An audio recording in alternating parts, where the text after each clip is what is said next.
नमस्कार मुलांनो, बघा आपण तुमचा जो विषय आहे मनोविकृती मानसशास्त्र, बघा यामध्ये वेगवेगळ्या डिसऑर्डर बघितल्या. बघा पाठीमागच्या लेक्चरला मी तुम्हाला तुमच्या ग्रुपवर व्हिडिओ पाठवलेले आहे, ते बघून घ्या.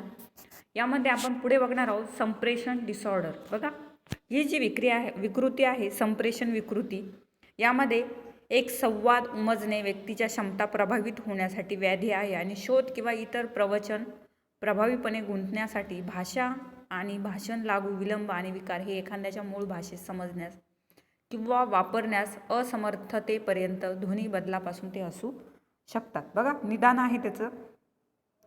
संप्रेषण विकारांच्या श्रेणी अंतर्गत समाविष्ट केलेले आणि वगळलेले विकार आणि प्रवृत्ती स्रोतानुसार ते बदलू शकतात. बघा उदाहरणार्थ बघा यामध्ये की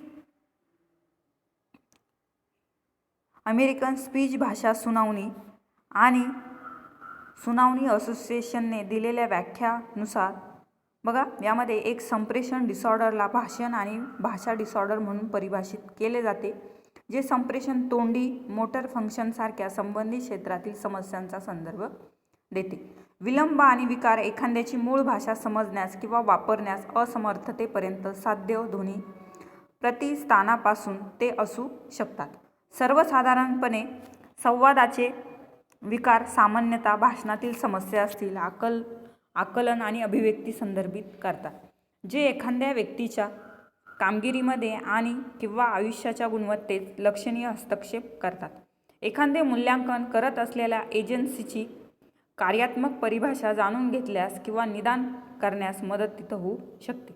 ज्या लोकांकडे एकापेक्षा जास्त भाषा असतात किंवा ते जास्त भाषा बोलतात किंवा त्यांच्या निवासस्थानामध्ये उच्चारण असल्याचे समजले जाते, अशा लोकांमध्ये त्यांच्या घराच्या वातावरणाशी सुसंगतपणे बोलत असल्यास किंवा त्यांच्या घरगुती परदेशी वातावरणास हे मिश्रण आहे.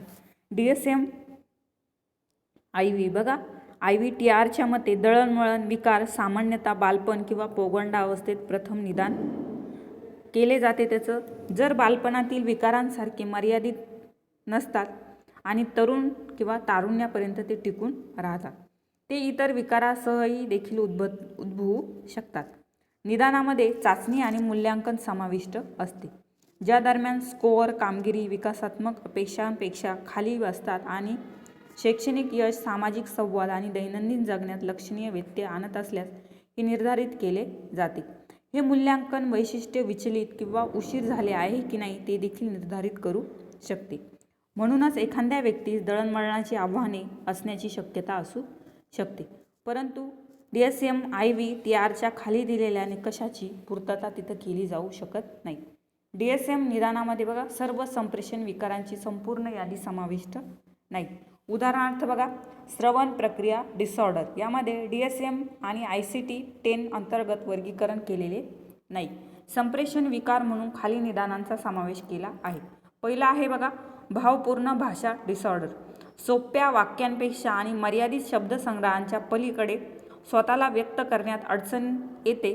भाषा वापरण्यापेक्षा व्यक्ती अधिक चांगल्या प्रकारे समजू शकतात.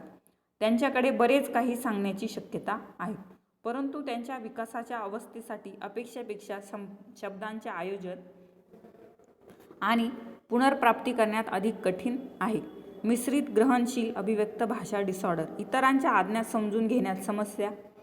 एक भाषण डिसऑर्डर प्रवाहात ब्रेकद्वारे दर्शविली जाते, जसे बघा नाद अक्षरे किंवा शब्द पुनरावृत्ती किंवा दीर्घकाळ तिथं असू शकतात. ध्वन्यात्मक डिसऑर्डर बघा आवाजातील त्रुटीचे नमुने तयार करण्यात अडचणींद्वारे दर्शविलेले स्पीच साऊंड डिसऑर्डर त्यासाठी जबाबदार असतात. कम्युनिकेशन डिसऑर्डर बघा यामध्ये DSM IV निदान, ज्यामध्ये वर सूचीबद्ध असलेल्या डिसऑर्डरच्या विशिष्ट निकषाची पूर्तता न करता डिसऑर्डर या विकाराचे वर्गीकरण केले जाऊ शकते.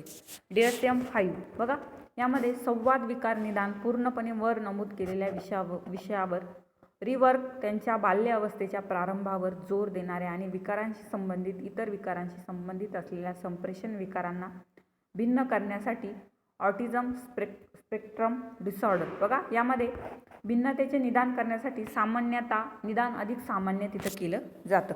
बघा दुसरा आहे भाषा डिसऑर्डर.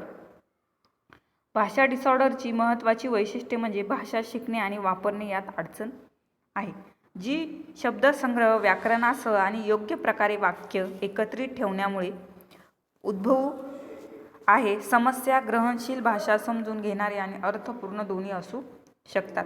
उच्चार ध्वनी डिसऑर्डर बघा, ज्याला पूर्वी ध्वन्यात्मक डिसऑर्डर असे म्हणतात, त्याच्या मूळ भाषेच्या उच्चारण आणि शब्दांसह समस्या असलेल्यांना. पुढे आहे बालपण, सुरुवात आणि फ्लुएन्सी डिसऑर्डर. प्रमाणित ओघ आणि बोलण्याचा ताल व्यत्यय आणला जातो. बहुतेकदा संपूर्ण शब्द आणि शब्दलेखन पुनरावृत्ती होते. शब्द आणि शब्दलेखन वाढवणे देखील समाविष्ट करू शकते. शब्दात विराम द्या आणि कठीण शब्द उच्चारणे, त्याऐवजी एखादी व्यक्ती सहजपणे उच्चार करण्यास सक्षम आहे अशा सोप्या शब्दासह बदलण्याचे टाळते. या डिसऑर्डरमुळे एखाद्या व्यक्तीसाठी बऱ्याच संप्रेषण समस्या उद्भवू शकतात. जेथे संप्रेषण आवश्यक आहे तेथे सामाजिक संप्रेषण आणि कार्य, शाळा सेटिंगमध्ये कामगिरीमध्ये व्यत्यय तिथे येऊ शकतो. सामाजिक व्यावहारिक संप्रेषण डिसऑर्डर बघा, या निदानामध्ये नैसर्गिकरित्या संदर्भातील शाब्दिक आणि अव्यवहारी संप्रेषणाच्या सामाजिक वापरांमधील अडचणींचे वर्णन केले आहे, जे सामाजिक संबंध आणि प्रवचन आकलनाच्या विकासावर परिणाम करते. या निदानामध्ये ऑटिझम स्पेक्ट्रम डिसऑर्डरमधील फरक असा आहे की नंतरच्या काळात वर्तनाचा प्रतिबंधित किंवा पुनरावृत्तीचा नमुना देखील आहे. अनिर्दिष्ट संप्रेषण डिसऑर्डर बघा, ज्यांना संप्रेषण डिसऑर्डरची लक्षणे आहेत परंतु ज्यांना सर्व निकषांची पूर्तता होत नाही आणि ज्यांच्या लक्षणांमुळे त्रास किंवा अशक्तपणा होतो. उदाहरणे आहे बघा, भाषा आणि संप्रेषण किंवा वरील विकारांसह एकत्र येऊ शकतात अशा आव्हानांचा समावेश बघा याच्यामध्ये आहे. उदाहरणे आहे बघा, autism spectrum disorder, autistic disorder, व्यापक विकासात्मक डिसऑर्डर. यामध्ये मेंदूच्या सामाजिक आणि संप्रेषण कौशल्यांच्या सामान्य विकासावर परिणाम करणारे विकार. अर्थपूर्ण भाषा डिसऑर्डर, गैर मौखिक बुद्धिमत्तेला उशीर नसता तेथे बोलणे आणि समजून घेणे यावर परिणाम होतो. मिश्रित ग्रहणशील अभिव्यक्त भाषा डिसऑर्डर बघा, जेथे तोंडी नसलेल्या बुद्धिमत्तेला उशीर नसतो तेथे बोलणे, समजून घेणे, वाचणे आणि लिहिणे यावर परिणाम होतो. विशिष्ट भाषा कमजोरी, ज्या भाषेत ऐकण्याची कमतरता नसल्यास किंवा इतर विकासात्मक बदल होत नाही अशा मुलांमध्ये भाषा कौशल्याची प्रभुत्व उशीर करणारी भाषा डिसऑर्डर SLIला विकासात्मक भाषा डिसऑर्डर, भाषा विलंब किंवा विकार डिस्फेशिया देखील म्हणतात. बघा, हे आपण बघितलं की सेन्सरी कमजोरी, अंधत्व, आंधळे असलेल्या मुलांसह संप्रेषण कौशल्य, व्हिज्युअल कमजोरी यांच्यातील दुवा साध्य केला जात आहे. बघा, तुम्हाला याच्यामध्ये आहे बघा संप्रेषण विकृती. बघा, हे आपण बघितलं की संप्रेषण विकृतीमध्ये व्यक्तीला बोलायला अडचणी येतात किंवा व्यक्ती स्वतःचं मत तिथे मांडू शकत नाही. व्यक्तीच्या क्षमता प्रभावित होण्यासाठी व्याधी असतात आणि त्याला संप्रेषण विकृती असे म्हणतात. बघा, आपण संप्रेषण विकृती बघितली.